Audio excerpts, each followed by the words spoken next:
Hello, नमस्ते। आप सभी का स्वागत है हमारे यूट्यूब चैनल शिक्षक साथी पर। और जैसा कि आप स्क्रीन पर देख रहे हैं, एक बहुत ही महत्वपूर्ण खबर है जिस मध्य प्रदेश में सत्ताधारी दल दे रहे हैं कर्मचारियों को विपक्ष के पाले में जाने का मौका। किसी भी प्रदेश का शासकीय कर्मचारी हो, उसकी स्वाभाविक प्रवृत्ति होती है कि वह अपने शासकीय दायित्वों को मौन भाव से संपन्न करता रहे।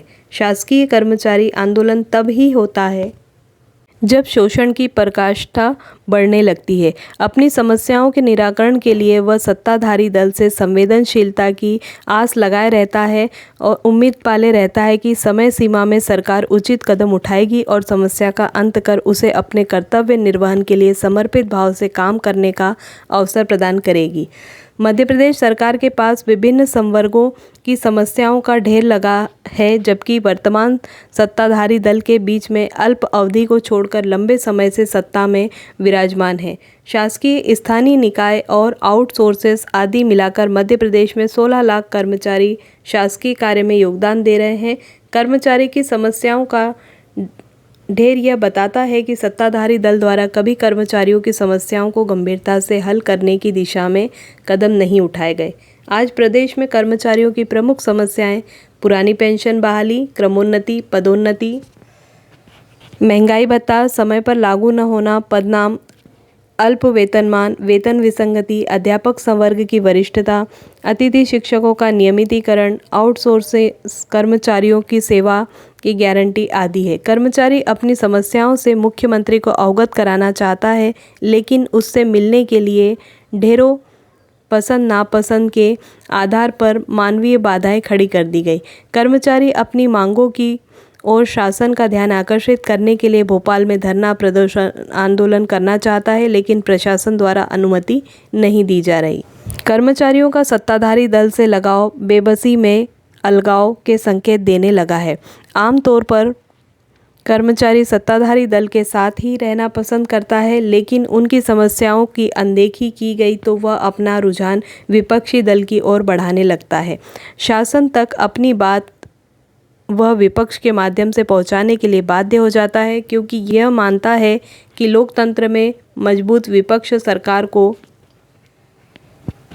सकारात्मक कार्य करने के लिए दबाव समूह के रूप में प्रेरित करता है। इसके बावजूद समस्याओं का निराकरण नहीं हुआ तो विपक्ष के साथ ही अपने भविष्य को सुरक्षित देखने लगता है। कर्मचारी और कर्मचारी का परिवार महावोट बैंक का निर्माण करते हैं। कर्मचारी भी मतदाता होता है और अपने असंतोष की अभिव्यक्ति मतदान के दौरान करता है, जिसका नुकसान सत्ताधारी दल और फायदा सीधा विपक्ष को पहुंचता है।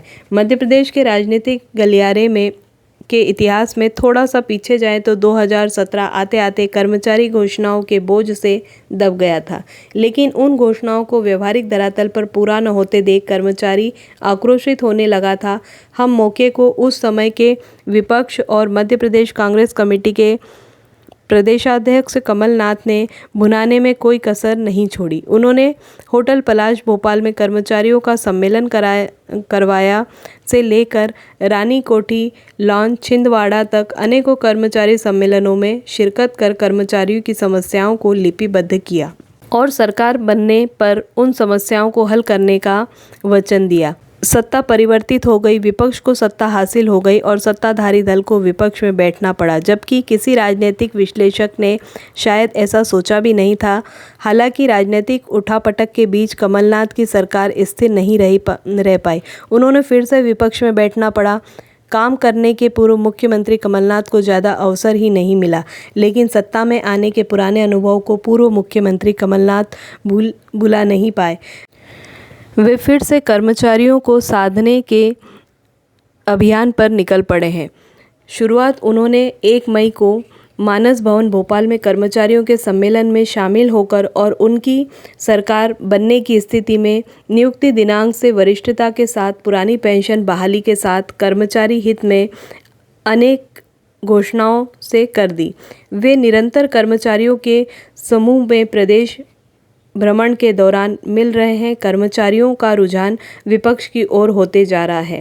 कहने में कोई अतिशयोक्ति नहीं होगी कि विपक्ष को यह अवसर सत्ताधारी दल ने कर्मचारियों के प्रति उदासीन रवैये से ही मिला है। कर्मचारी खामोश मतदाता होता है, जिसका अप्रत्याशित परिणाम अक्सर चुनाव नतीजों में दिखाई पड़ता है।